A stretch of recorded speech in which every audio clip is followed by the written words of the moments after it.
I remember begging for an answer, something show up to help me. And like this girl at work just comes up and is like, you got to go see Dr. Mac. And she has no idea. And I have no idea. And he has no idea what I'm going through at first. But I mean, that Metamucil, he knew what he was doing from the beginning. And I was just like, I was so taken aback and emotional about it. And just I was so grateful to him because I really feel like he saved my life. I really feel like this man is the reason I'm a father.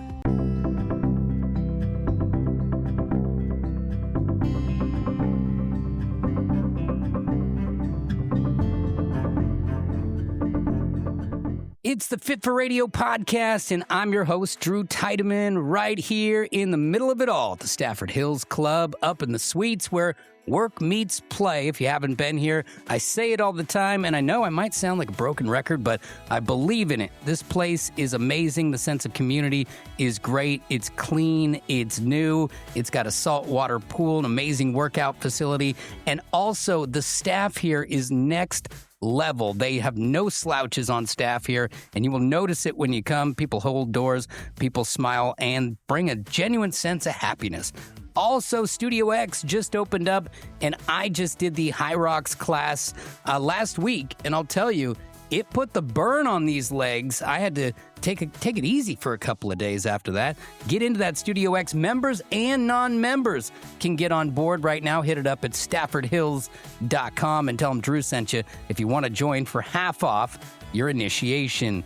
Today is actually a bit of a curveball because today we are going to tell a story, or the story, about myself and a thing that I went through, an aggressive, sickness, ailment, and basically mystery diagnosis that I dealt with. But in studio with me right now, I'm pretty excited to have him. And we've been working together kind of behind the scenes for the last month or so. And he's actually now in town, a University of Oregon student, and I'd say the most talented intern around. His name is Parsa Nasri. How are you? I'm good, Drew. How are you? Thank you for having me. I'm good. Did I get your last name correct? You did. Appreciate it. I got it all written out phonetically here, so a bit of a cheat sheet. But Parsa is a great guy. You'll hear from him a lot on this show. We also have some new exciting tentacles of the show that are coming out where you'll get a chance to see Parsa more. But something I learned about you real quick before we get into my story is he's very well organized.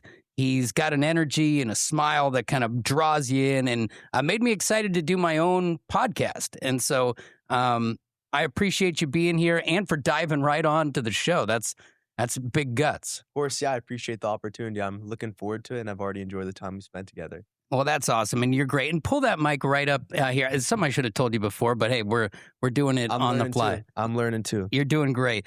So what I wanted to talk to Parsa about, and he's going to kind of chime in and try and pick up whatever I've left out of the story and maybe ask a few questions along the way. But we've talked on this show a bunch about me and an illness. And, different people come on and I'm like, oh, I was sick for a long time. And usually you're talking about somebody else's issues, not my issues when we're doing interview questions. And so there's no time for it really. But multiple people just keep reaching out and they're like, could you just tell me what it is that you dealt with? And so I'll take you back to the beginning of it. It all started in 2009. And so, Parsa, I think this would put you at like the age of 3 or 4 at the time.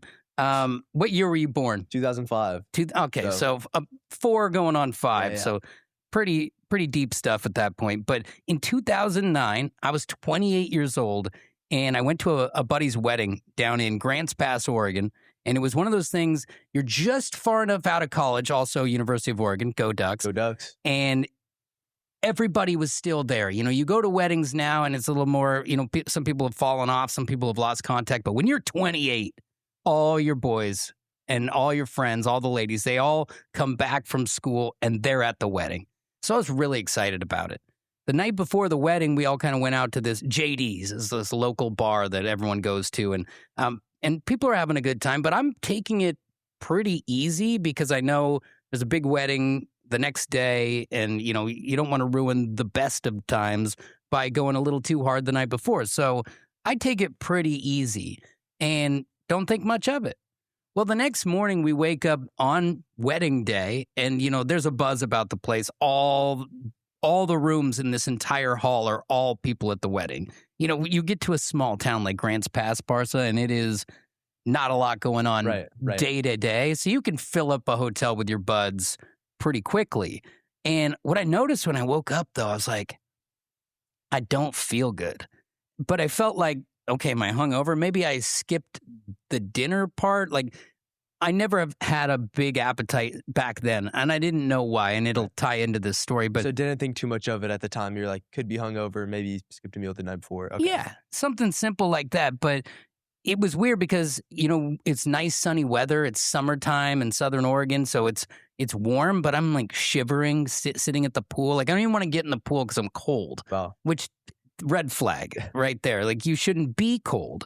So I'm like, okay, no worries. We'll just rally up and we'll go to the wedding. And like if it is a hangover, then it's just going to wear off and I'm going to get on with the day and forget about it. But I'm just a stick in the mud at the wedding. I'm trying to have fun, but I'm just like stuck at this table and I'm nauseous. And I'm thinking like, I don't know if I'm hungover or if I've got food poisoning or if I've caught a bug. You know, there's all these people coming in from all different places and it's just running through my head. But at the end of the wedding, I have zero memory of leaving the table, which is not me. I like to dance. I like to have fun. I'm always telling a story. I don't shut up. You know, I'm the life of the party. Not this time. And so, end of the party, everyone's like, well, we're going out to the bars. This group of people are going to give us a ride there. It's going to be great. And I straight up punt on the idea. I tell my girlfriend at the time, who's now my wife, I go, yeah, Amy, you go with them and I'm just going to go back to the hotel. And somebody talked me into going to a Walmart in Grants Pass. That's like the Taj Mahal. Yeah. And to go get some Pedialyte because they're like, there's something up with your electrolytes. Just go drink some Pedialyte and go home and go to bed. I try to do that. I go home. It's just, I'm miserable. And everyone comes back from the bars and they had the most amazing scene going on outside. In the parking lot, they were doing the Thriller dance. The entire parking lot had a giant speaker system going, and all of our friends from the party and the wedding were out there dancing it up and living their life. And I'm looking out the window, and I'm like, this looks like so much fun. But Parsa, I could not go. Like, brutal. I just felt like trash. And so I kind of... All your college friends too, right? Yeah, that I never get to see anymore. Exactly. So I'm bummed. Yeah. And, you know, Amy's out there. She's having a good time. She doesn't understand why I wouldn't just come out, you know... But later on, she figures it out that it's just, I don't feel right. So we end up leaving the wedding the next morning, and I'm bummed. I miss, like, the heart of it. Everyone's talking about the great times. I mean, these are core memories they made, and I stared at them through a foggy window. And I thought to myself, okay, you don't feel great. Tomorrow you'll be all right, or a couple days from now you'll be all right. And for the next week, I don't feel good. Like, this is concerning to me. How am I still sick? So we have a weekend trip planned where I'm going to take my wife out fishing in the ocean, something that my dad used to take me to do to like man me up, you know? And so I was like, hey, we do this cool thing and we can go and basically fish for all these giant fish way out in the sea. And it's awesome. We take some Dramamine. It's all good. So we show up in Depot Bay, Oregon. And at this point, you haven't even gone to the doctors or anything. I just think it's going to be all right. Well, we pull up and I'm like, oh man, I don't feel good. And so part of the I don't feel good is I would get like these rushes of what I would describe to somebody who's not sick as like anxiety, where it's like your hands are going numb and your face is like sweating and cold. And then you just feel like you're going to throw up. And we aren't even to the boat. We're on the dock. And I'm all, hold on a second. And I walk back up to the top and I throw up off of the ledge of the place. I'm like, and I know I'm not hungover because I've had nothing for like weeks. And so I'm very concerned. And Amy's like, we don't have to go. We don't have to go. I'm like, oh, we're going to go. We're going to go. I'm all green. We go back, get down to the boat. And I just like a red flag goes off in me. And it's like, you can't go. So I have to go up. I get a rain check at the deep sea fishing place, which we never use. That rain check died on the vine there, but we didn't go. And we went back to the beach house that we were staying at. And Amy is, if you haven't met her personally, Parse, but you will, she is like a ray of sunshine. She's all smiles. She's always happy. And she is that energy 365 days a year. So even when things are going sideways, she's like, it's okay. We'll go back. We'll go for a walk on the beach and we'll just have a good time. We get back. I can't go for a walk on the beach. I don't feel good, like aggressively, to where it's like you can't rally. I'll never forget. I watched her out the window as she walked up and down the beach alone, probably super bored, trying to like make a fun time out of it. And I'm just yet again in the window. And I'm starting to like doubt that this is going to go away. And which is an important part of the story because the mental game involved with a mystery illness is just as bad as the illness itself. Can't imagine, yeah. And I'm always optimistic, and I'm the guy who likes to like make you laugh and tell jokes and, you know, feed off that energy that Amy has. And like, that's what makes us a good little duo is we're always happy. Well, now I'm not happy and she's still happy. And so it becomes one of those things where I'm trying to function, but every day when I wake up, the first thing she says to me is, are you feeling better? With the big eyes and still like a half smile going. And I have to say, no, I don't feel better.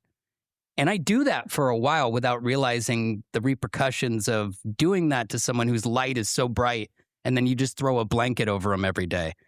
They continue to support you. They continue to smile, but it just fades a little bit every day, just a little bit, you know, and they're still going through the motions with you. But now I'm like, I have got to get this figured out. So I finally go to the doctor. And I go into just a general doctor. Like I just make an appointment. I don't know this guy. Make an appointment. Go in there. He's checking the standard boxes. You don't feel well? Oh, you don't have the flu? Oh, it's not food poisoning. Sending you to a gastroenterologist, which is the stomach doctor for people who don't know. And they deal with the endoscopies and the colonoscopies and all the probing and the stuff. So I get there and I walk in. First thing I notice, Parsa, I'm 28 years old. I am 15 years or more younger than the next youngest patient. Wow. And I'm not, and I get up to the counter and the girl looks up at me. And of course, somebody I know, it's somebody that I know who I didn't know worked there. She looks up and her exact quote, Drew, what are you doing here? Like she doesn't see people in their 20s that she knows from like hanging out. Yeah. At a gastro doc. That probably didn't feel too great. No, it didn't feel great. But I still figured, like, at this point, I still have, like, doctors are magic in my mind because they've never really let me down. Totally. Yeah. And so I go in and I see this doctor, and he was a nice guy, but he was older. I'd say I'd put him at, like, 70. And he looked at me, and he saw that I was scared and sad and sick. And he's like, I'll never forget this. He goes, Drew, I am going to make it my mission to fix you. And I was like, oh my God, thank goodness. So he schedules an endoscopy immediately, which is where they put you to bed and they shove tubes down your throat to look into your stomach to see if you have things like a hernia or other inflammations and stuff that can cause trouble. Normally they're dealing with things like acid reflux, things like that, where you know people who probably take Prilosec because they have heartburn. Right. They work in that kind of a lane mostly, but I'm nauseous. I'm sick. I don't have heartburn at all at this point. And so he does the endoscopy. Here's what's crazy. I've been so sick every minute since the wedding. And now we're like creeping on a month or so after that wedding. When they give me the medicine, my mom calls it the la-la medicine, where it's not putting you all the way to sleep, but you don't remember. It's like when you get your wisdom teeth out. Right. They give you that medicine, and there's like 10 seconds before it takes your soul, right? So, and puts you to bed. So in that 10 seconds, as this drug is kicking into my body, it's the only time I'm not sick in a month. And I remember that because I was like, oh my God. And it was like the relief of normal before it was like whatever buzz was going to put me to bed. And it was like, whoa, I've almost forgotten what normal feels like after in 1 month. Straight, yeah, after a month straight of not feeling well. Yeah, it was crazy. And so I go down, come back. They're like, hey, yeah, we didn't find anything. I'm like, nothing? Like, I'm pretty sure there's something wrong. You didn't find anything? No, didn't find anything. Okay. And this is the beginning of trouble for me because since they don't find that, they're like, okay, well, then I think we need to do a series of other tests.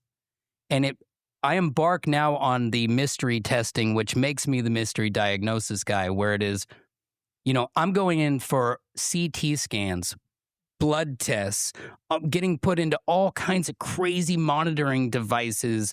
And it's just one after another. You don't have that. You don't have that. You're not sick with this. I remember when they told me I didn't have Crohn's disease. I walked in the house and Amy's like, what'd they say? And I'm like, well, I don't have Crohn's.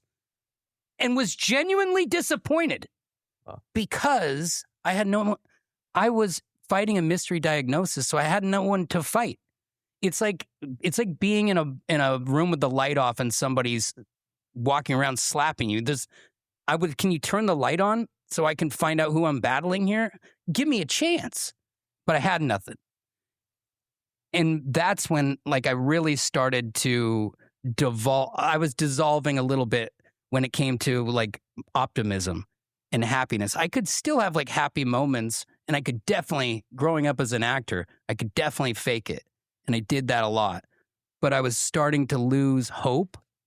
And Amy she had hope longer than I did, because there's some moments in here where she really did kind of come to my aid. But I just didn't know where to go with it. And so they start running through the whole gauntlet, and it's over now. And they've done all the tests, and there's nothing for me. So what medical professionals sometimes do, and I'm not going to paint them all with a broad brush, but sometimes they're so smart and they're so well-read that if you don't have the ailments that they've tested you for, it's probably something between your ears and that you have a mental thing going on.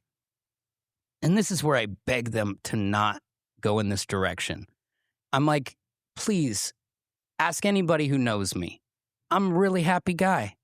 And I don't want you to mess with my brain patterns and how I do things and how I think and how I talk. Because during this time, I'm also hosting a radio show every single day. So I should probably tell you how that works. My co-host, who's still one of my best friends, was in my wedding. We worked on the radio for 20 plus years. Tanner's his name. He would tell me, okay, we're going to commercial. I would get out of my chair. It's a high chair to a high table. And I would lay on the ground for 8 to 12 minutes. And he would tell me, okay, 2 minutes to air. And I would get back up in my chair, put my hat back on, basically turn to my camera and perform. Go back to commercial, back to the ground. And did that for a long time. Wow. And so I know that's a burden on those around me as well, right? How are you supposed to be creative? How are you supposed to be funny when the guy's having to go to bed every few minutes or just lay there? I was not going to bed, but that was my life for a while there. But I had to have a livelihood. I needed to have medical insurance, and I needed to not punt on my entire career. But I was leaning on a lot of people at that point. And because of that, the funny thing is, I didn't think I needed a psychologist. I needed something to go my way. I just needed something to be in the direction other than what was happening, because the cycle, Parsa, would be like this. Okay, you're laying down in bed. And when we get to the end of the story, you'll see why this was happening. I'm laying there in bed. Everything's fine. In the mornings, I would get up. You'd walk into the bathroom, and by the time you either sat on a toilet or you went to the sink, the nausea would kick in. And it would go from 0 to 100 in a matter of 30 seconds. And then the anxiety of, oh no, it's happening again, would complex the problem. I mean, there were times where you would collapse and be in a panicked sweat couldn't feel your hands and feet, or laying in a shower in the pitch black, honestly, with electric candles on, trying to whoosah, because I was broken, and nothing that you normally do, hey, go get a glass of water. Maybe you're hungry. That stuff was out the window. None of it worked. And so I reluctantly went to the psychologist, something that I absolutely did not want to do. And I'm going to... Sounded like a last resort. Oh, it absolutely was. And let me say this, though. Therapy is important. Very important. And I think it's a great thing.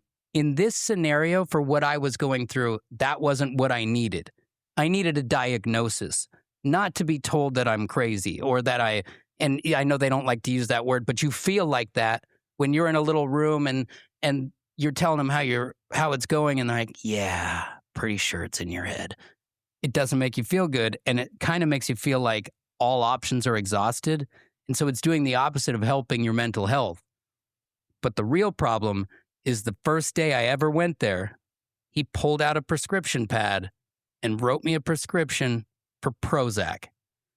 Prozac is an SSRI drug that manipulates how your brain works and the receptors in your brain, which requires a period of adaptation onto the drug and a period of removal on the backside, which is the terrible part. Now, for me, I was in a scenario where my family knew me as a happy-go-lucky person. So I show up to a Christmas. Now, they know I'm sick. Everybody knows I'm sick. I can barely function. Of course I'm sick. But like the light had left my eyes when they gave me that drug.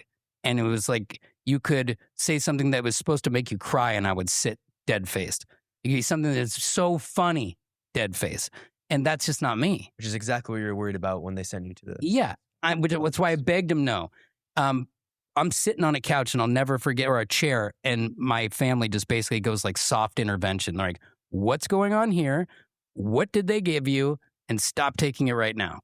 And I did. I was like, I'm not taking that again.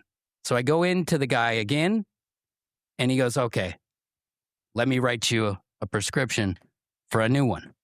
And I'm like, please no. But I could not, I had to go through this in order for them to continue to treat me in the other areas. So he now writes me a prescription for Celexa.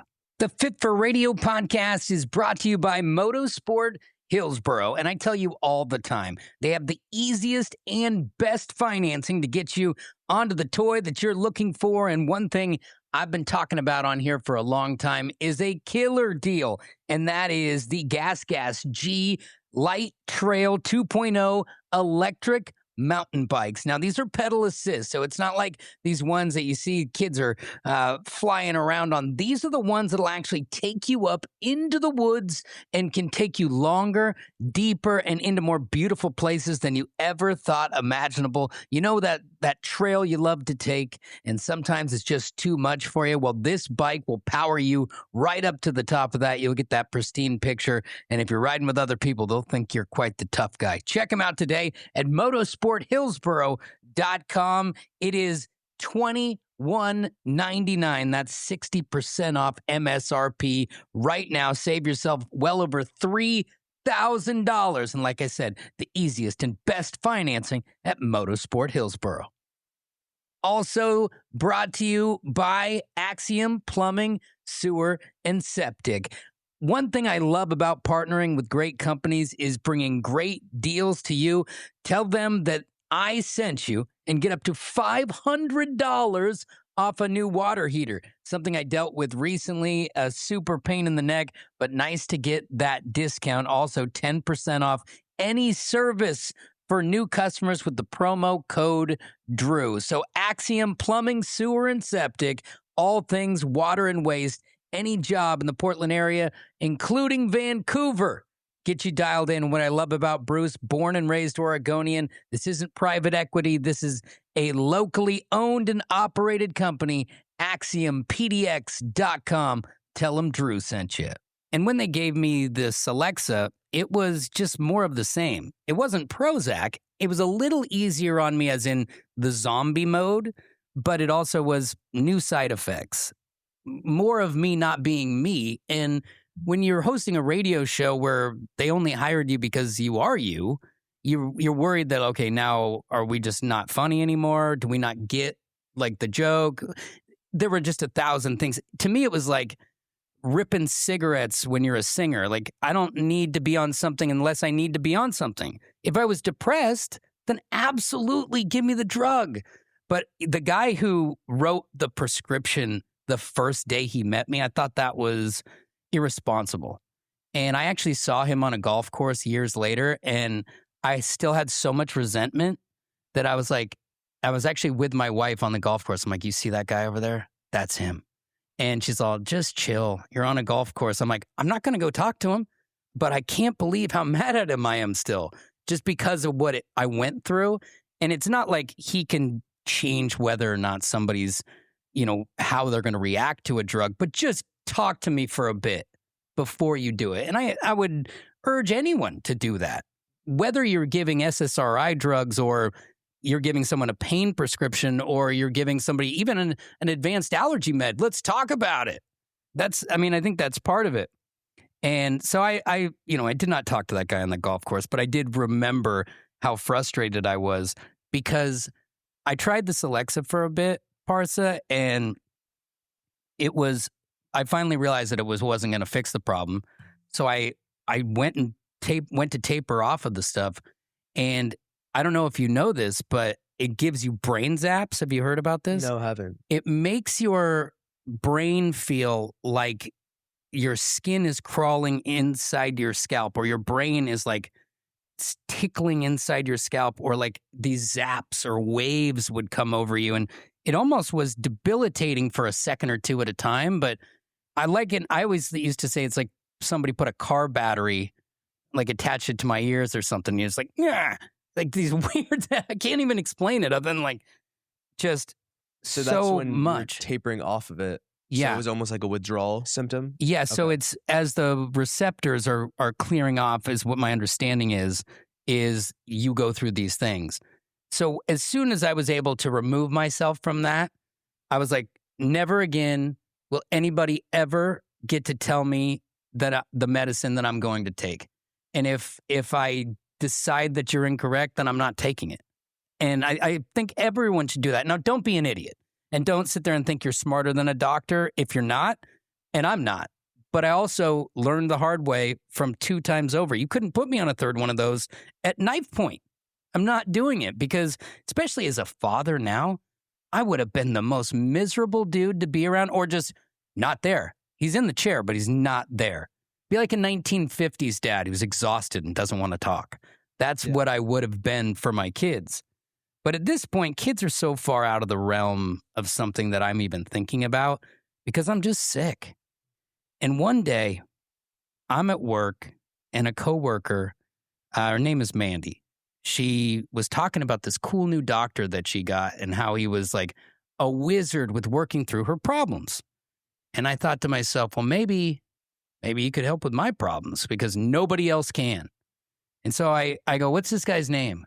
And she said his name is Dr. MacMaster. Dr. Mac for short. And I said it out loud. I go, Dr. Mac. That sounds like my kind of guy. And she's like, he's super laid back. He doesn't even feel like you're talking to a doctor. Just maybe make an appointment and head in there.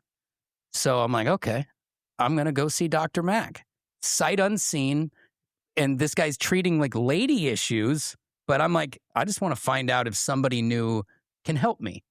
And I walked in there, and let me say this. I tried to find Dr. Mac, and finding doctors when they're not practicing in the place you found them is relatively tough. And I think that's probably on purpose, just to keep the weird stuff that can happen out of that. But I looked for him. I called around. I everywhere from Cottage Grove to Eugene, Cresswell, all the way up. I was trying to find this guy. He's somewhere. But I can't find him, or else he would be sitting. And even though I love you, Parsa, I really wanted to tell him what I'm going through. And if we release this podcast and we find him, oh my God, are we coming on for a part 2? Because I need to talk to that guy one more time. But I'll tell you why. Because I went in and I sat down with him, and he pulled out. I'll never forget. He pulled out this yellow notepad. And he starts taking notes on what I'm saying. And we're having this like weird connection to where he's like, and he's just like finishing my sentences almost. And I'm like, okay. And he's like, all right, I got you. And he, on this prescription pad, he writes something out and he goes, here's your prescription. And he passes it over and it says Metamucil, 2 weeks, come see me.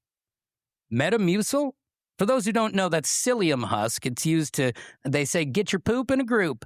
It's that type of a thing where it helps your body to move, bowel movements, things like that. And so I was kind of, when I saw it, I was kind of annoyed.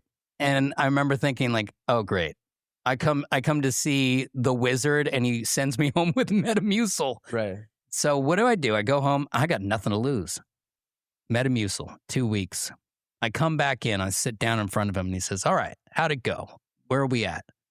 And I go, Dr. Mac, I'm 30% better. And he's like, that's what I'm talking about. Slaps his pad down, starts to write again. And I remember thinking, I don't know how that worked, but it did. And so he decides that he wants me to take a test. Now, this test is called a catheter pH study. Now, Parsa, when you hear catheter, what do you think? Truthfully, I have no clue.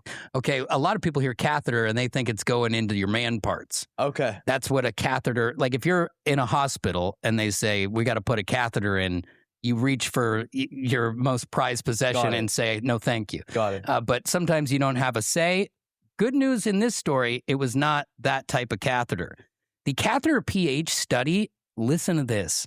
What they do is they take a cord the size of like a 1990s speaker wire and they shove it up your nose and they put like a goop on it. It goes up your nose, down your throat, into your stomach, and then is attached to a computer that's on a man purse that you wear on your body with this thing in your throat, up your nose for 24 hours. Wow. And every time I sit, stand, lay down, drink water, or eat, I hit a different button. And what it's doing is it's reading the pH level, the acidity of my stomach every minute of every day or of the entire day. It was miserable. I almost choked. Amy gave me a piece of angel food cake. And so what your body does when there's something stuck in your throat, it either tries to push or pass. So first it tries to push it out, which is up and away, and then it tries to pass. So it tries to suck it down. And so your body is constantly like, give, take, give, take. Yeah. And I put this angel food cake in my mouth and it like swelled up. I almost choked. But luckily she ran me over a water. We got through it. It was a dumb idea to take a bite of that. I promise you that. And are you feeling this wire like in your body? I can't feel it in my gut. Okay. I can feel it in my throat. Got it. And I can feel it in the back of my nose because it's taped onto my face too. Like, got it. Okay. I'll put some pictures up. I have pictures of it with it all taped on my face. It looks like a feeding tube because it's in where a feeding tube would go. But what they did was they took this test and then they sent that test back to the doctor, and then I sat down with them. And what they found was that I had elevated acid levels and a hidden hiatal hernia inside the top of my stomach. So the way I would liken that to you is if you took your fist and you closed it and you looked right between your pointer finger and your thumb, it would make like a sphincter type shape. Yours is tightly closed. And inside of there, your stomach's an ecosystem. And so when your body's like, oh, there's not enough acid in here, squirt, squirt, puts a little acid in there. Oh, there's a lot of acid in there. I'm going to back off and not shoot acid in there. Well, when it's broken open, it breaks the ecosystem. And so when it's reading for the acid levels, it doesn't know. So all it knows to do is keep dumping acid into your stomach. And this is why nobody knew what was wrong with me. Because when this happens, 9.5 out of 10 people suffer from acid reflux. Only 5% or so or less suffer from chronic nausea. And so nobody knew to look. Right. And at the time, I knew not a single soul who'd had this surgery. Not one person who had had it. And so I was so excited because finally somebody told me who I get to fight. Right. This is my battle. That's what you've been waiting for. For how long has it been since the initial day you felt after the wedding at this point? It has been 2.5 plus years. Wow. And one caveat, now that I'm glad you mentioned that, in the middle of this, while I was still sick, she is a saint. Amy, I asked her to marry me during this time. I knew that I needed to step up to the plate or, strike out swinging here. And we went to Las Vegas. I was so sick that she was like, let's get a spray tan because we're going to be at the pool. Let's get a spray tan. She didn't know I was going to propose to her. I was still so sick right up until then that we got in the bed the first night, and when I was sick, I would sweat. Like I would get in these cold sweats, and I like sweated through the spray tan. Parsa, we got up in the morning, and it looked like the outline of a body like that had passed away. Like it was so disgusting to the point where like I called housekeeping. I was like, I need new sheets. Yeah. This is ridiculous. And now, granted, it was a fresh spray tan. Right. But that's how pathetic it was at that point. She says yes during that trip. A great story in itself. Yeah. And then 1 year ago to that day, she marries me. And that day, I'm still so sick that I threw up for 5 hours before anybody woke up from midnight to 6 a.m. And my family has this tradition where you don't see the bride until like the wedding. So the night before, I needed to not stay where she was. So I slept in a nice trailer in the yard, and she slept inside, and nobody knew except for my mom that I was just out there dry heaving in a corner because I didn't want to ruin her wedding. Yeah. And so I faked it that whole day too, but I knew we had to get this surgery so she could keep the light in her eyes, because there was a point where even though she married me and even though she had trust that we would get through it, it was just chipping at her, and it was chipping at me, dude. I'll tell you right now, I was never suicidal. I was never depressed, but I was tired. I was exhausted. And I was like at a point where I was like, I don't want to die.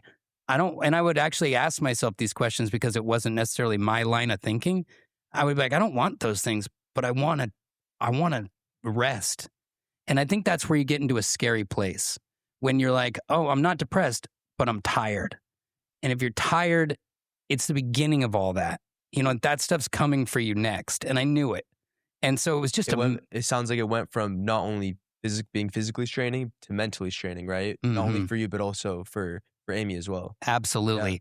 Yeah. And even my coworkers and everything who were being bros the whole time, like that's a tough ride. While you're laying on the ground, taking your little break between segments. Yeah. Exactly. And so finally, we're in a situation where I get to fight this thing. So I go in, I meet with a surgeon, and he's a real cowboy. You know, the bravado on the surgeon's always different than the primary care physician. But I need somebody who is confident.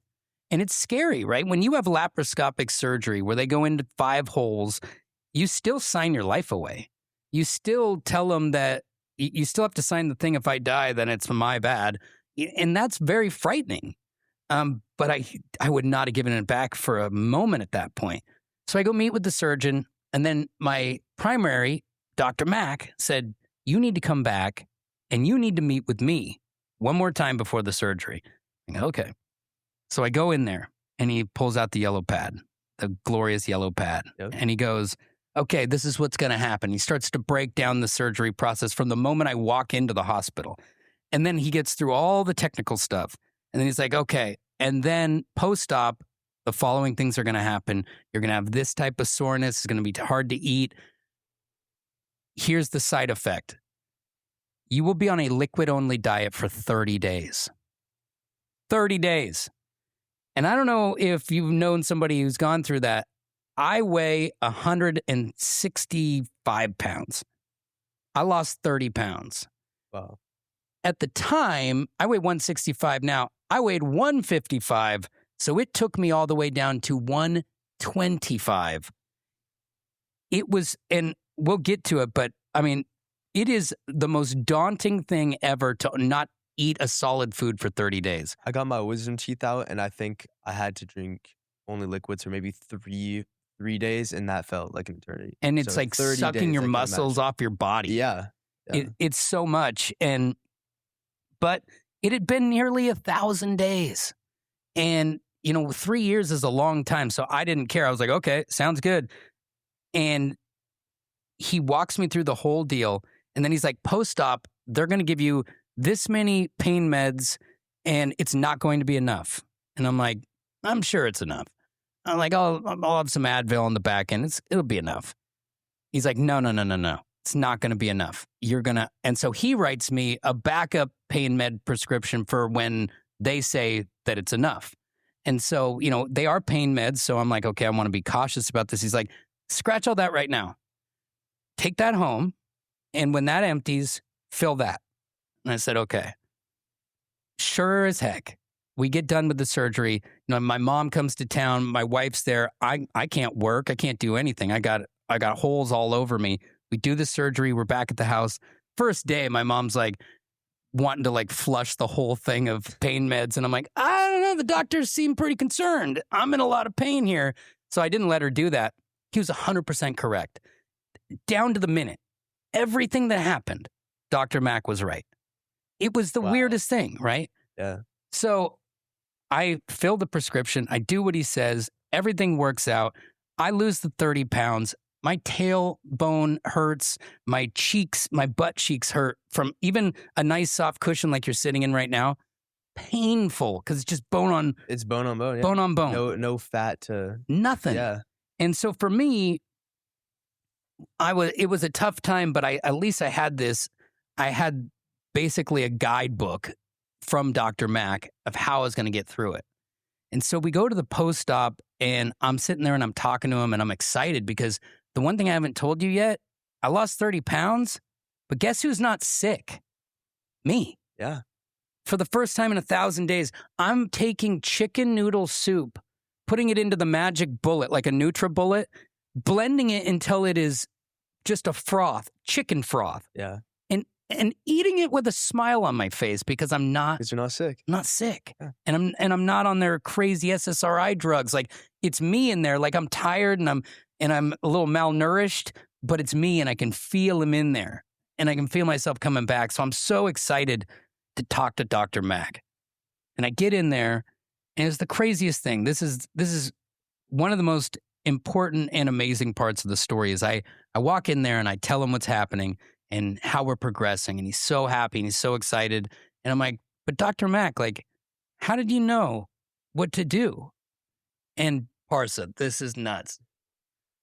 The dude says, I couldn't tell you this before because, you're my patient.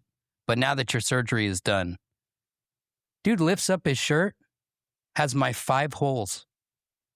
Nobody had ever had this surgery that I'd ever met in my entire life.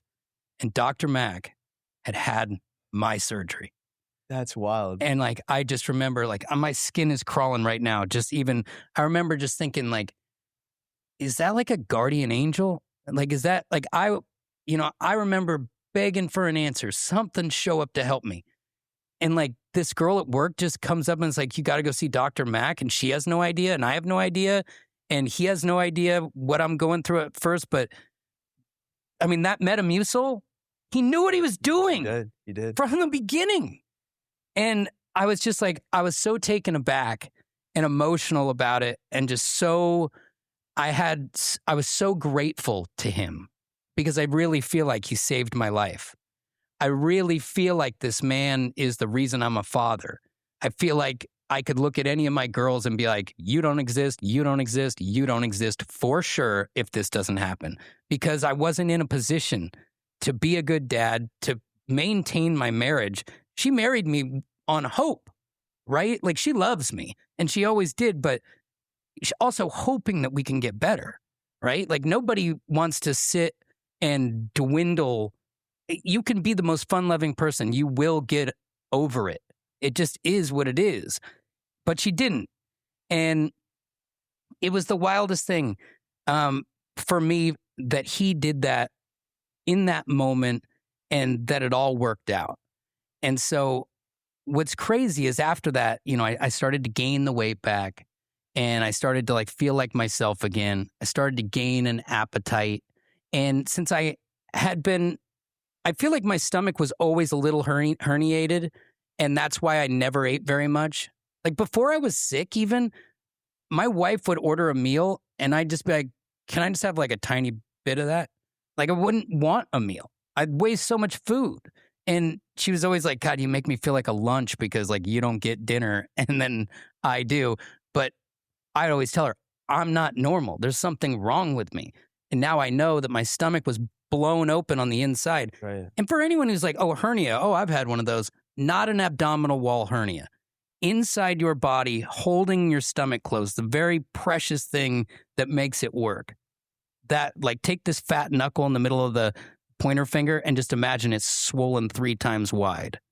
And then that would hold open your stomach. The Fit for Radio podcast is brought to you by Axiom Plumbing, Sewer, and Septic, all things water and waste. And I say this all the time. I love to partner with great people, and that's exactly what we have in Bruce from Axiom. Born and raised Oregonian, and it's not private equity. This is privately owned and operated locally right here in the Portland area. And any job in the Portland Metro or Vancouver, either a big job, little job, no worries. Tell them I sent you. With the promo code Drew, you can get 10% off any service for new customers, something that even my own dad did, had some issues in his crawl space. They got over there, took care of it in a timely manner, and gave him a good deal. So join in on that. Also, $500 off a water heater. If that's what you need, just give them that promo code Drew, AxiomPDX.com. Also brought to you by Motorsport Hillsboro, one of the greatest places you could ever go to get, whether you're getting a dirt bike, street bike, side-by-side, or an electric mountain bike right now with the easiest and best financing, $21.99. That's over $3,000 off MSRP for the Gas G Light Trail 2.0 electric mountain bike. And this thing's the real deal. Pedal assist. It'll get you all the way down the trail, all the way up the hill, and you'll do it with a smile on your face. And still, you can get yourself a nice workout. You can up the ante on that electric, or you can bring it down and let your body do the work. You got to get these deals while they last. Limited inventory there for you. Motorsporthillsboro.com. Tell them Drew sent you.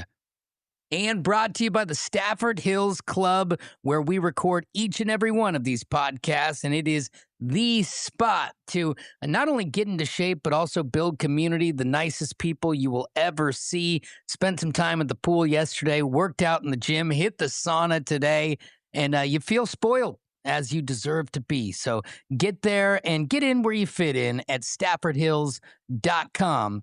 Tell them Drew sent you for half off your initiation. And what's nuts about the final part of this whole process is right at this time, healthcare was going through a transition. Obamacare came on, and it changed the way that the primary care physician could bill their patients and the way that the workflow worked. And you saw a lot of people from private practice going to work at places like urgent care. Now, Dr. Mac, to me, and nothing wrong with urgent care, highly overqualified for anything even in that realm. I feel like he should be like somebody really important's doctor, not just mine. But one day I get a letter, and it had come in the mail, and Amy thought it was a medical bill, so she'd open it up, and she's like, "You got a letter from Dr. Mac." I'm a letter from Dr. Mac. Get it? It's not from Dr. Mac. It's from his office. And regretting to inform me that Dr. Mac will be leaving the practice and going to work at urgent care. Partha, in this moment, I immediately picked up my phone, power dialed the medical clinic that he worked at, and they answer, and they're like, hey, blah, blah, blah medical center. I'm like, I need to make an appointment with Dr. MacMaster.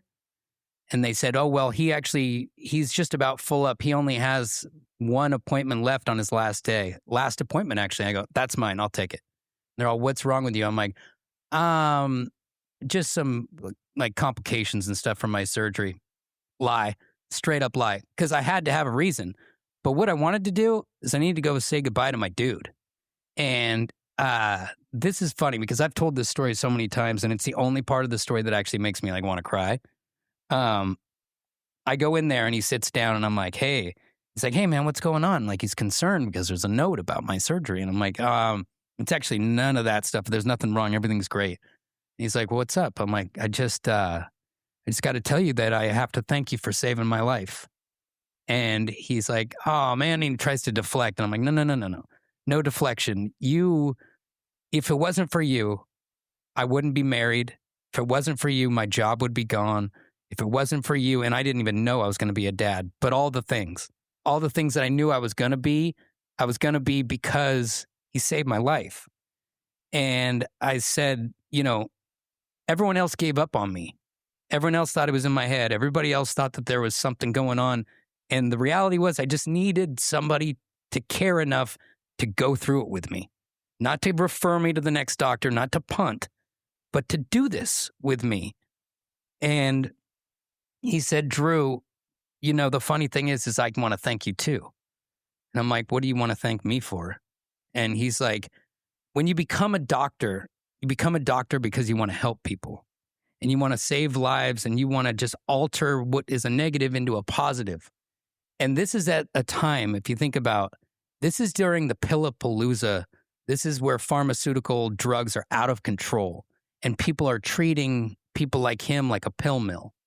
And he said, every day that I'm in this job, somebody comes in here and they lie to me and they manipulate me, all in the nature of wanting more pills. It's like, but you're here because you needed help. And I got in this business to help people and to be a medical professional. And he's like, you are the success story. You're what I hang my hat on when this is done. And it just melted my soul. And I stayed in the room as long as I could without it being weird, but I gave the guy a hug. I asked him if I could have a hug. He gladly gave me that hug. I told him one more time that he saved my life. And I left the room. And I remember I went out and I sat in my car and it was like somebody broke up with me. But it wasn't negative because it ended so positive, but it was like, why's he got to go?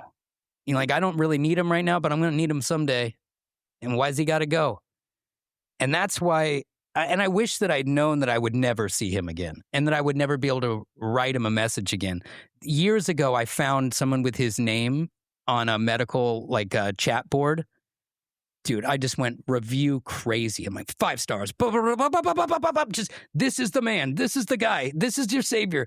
He will do this and that. Like, his reviews have got to at least be like 30% me everywhere you go. And if I could find him, I don't know what, I think it might get awkward because I don't think he understands what he did for me in the end. And I am like the most blessed dude when it comes to you can fire me from a job, you can take this or that from me, but really, I'm a very lucky dude. And I've got a very kind, beautiful wife and these 3 kids that I don't, you as a person, you think I don't necessarily deserve all this stuff. I got lucky, but it wouldn't have happened without the Mac. Dr. Mac was the guy who got it done. And if it wasn't for him, and it wasn't for Amy, and it wasn't for my coworkers and my family, every one of them stepped up. And back when it was Tanner and me and Marcus on the radio, those guys all had my back during that time. My wife now, she was the thing that kept it going for 2.5 years. Dr. Mac took it down on the home stretch, but not everyone did that. You remember the guy from the beginning of the story who said, Drew, we're going to get this taken care of. Yeah. I got your back. That guy retired 1.5 years into my sickness. And then I had to have another and another. And so it was like everybody tried until they were out of ideas. But Dr. Mac did it for me. Saved my life. Here I am now. I had the surgery in 2012. It's 2026. I'm still good. There is the warning that you may have to get it tightened up at some point. But lifestyle choices, taking care of yourself, working out, eating healthy choices, things like that can prolong all that. But I'd do it again. I don't want to lose 30 pounds of muscle. That sucks. But I'd do it again in a heartbeat. And I just think I'm the luckiest dude. I've got Lucy, Josie, Millie. I've got my family. I've got this amazing opportunity with this podcast. And none of it would have been here without one dude and a prescription for a Metamucil. It's just nuts. I mean, what do you think? Do you think that's a divine intervention thing, or am I just the luckiest guy in the world? I think it's really interesting that you say people around you really helped you and supported you and got you through. And I think that a lot of the battle is mental, right? And so having people that believed in you could have, helped you get better. And, after that surgery, you said you had Dr. Mack and your wife, right? And they were really supporting you, your friends or coworkers. And I feel like that, in a sense, can help you get better. You see athletes, world-renowned athletes, they have the best doctors in the world. Some of them just can't get out of that rut. They're never the same player. But when you have the right people around you, you're able to bolster yourself back up. And those are some things that are sometimes unexplained by doctors, right? And it seems like you went through that. And so I'd say maybe some people say you're lucky, but also, you were yourself, and you had the people around you to help you build yourself up to be back to 100%. And I know you do your 1,000 push-ups a day now and stuff. So it's good to hear that you made a full recovery and are, still grateful about it and still thinking about the people that supported you and helped you get there and showing gratitude. I think that's great. Well, thank you. And I think it's funny, the 1,000 push-ups a day, 1 push-up a day for every day of sadness. And because 3 years sounds like a long time, but 1,000 days of sadness sounds even worse. And now, granted, I wasn't always sad. We had good times, but I was always sick. And so there was always underlying in there.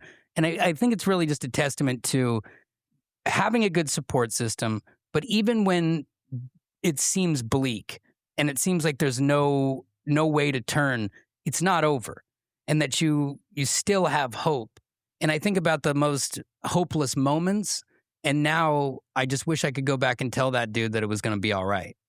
And I think that's why part of the reason I wanted to tell this story here is for that other person who's sitting there and they're like, oh man, I don't know what's wrong with me. Or I do know what's wrong with me and it seems too daunting. And that maybe it is daunting, but that doesn't mean that you need to give up the fight.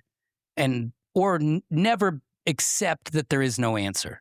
There's an answer. If you weren't sick, like if there wasn't an ailment, you wouldn't be sick. And if you're getting sick from your own mind, then go about it the proper way to find that out. But I'm just so lucky. And that's really the name of the game. And one day, somebody's going to find me Dr. MacMaster, and I'm going to buy him a steak dinner. He probably is like, I'm a vegetarian now. But whatever he wants, I would give that to him. And if anyone does know him, send me a private message, because even if he doesn't want to come on here, and he's the type of guy who probably wouldn't even want to toot his own horn, but he knows what I said to him in that room. And I hope he remembers it, because he changed my life and he saved my life. And 1,000 days of sadness can't hold this brother down. So, Parsa, I'm so stoked that you were able to come in and sit down for this. I know I talked a lot during that, but that story just kind of like regurgitates itself. And I haven't told it in so long. And normally it's, like late night around a campfire and someone's like, 1,000 days? Whoa, brah. But I think it's important to know that there will always be hope out there. And I'm excited to talk to you about some different things as we get going through this, because it won't always be about my ailments, because that stuff is now in the rearview mirror. You're going to be around. We're going to do a whole bunch of new stuff on this show. I'm so excited to have like your charisma and your energy. Appreciate it. And like even when we get done here, he's got new thoughts, new ideas all the time. And really, when you're a one-man army for so long, it's nice to have a teammate in here as well. So expect great things. We got big announcements coming up from the show here in the next couple of weeks, and expect to see us around the Pacific Northwest more and more. So thank you, Parsa, for coming on, and I can't wait to see what's next for us, bro. Of course. Thank you, Drew. Thank you for letting me sit on this great story, and I'm also excited for what's next. Booyah. Cheers.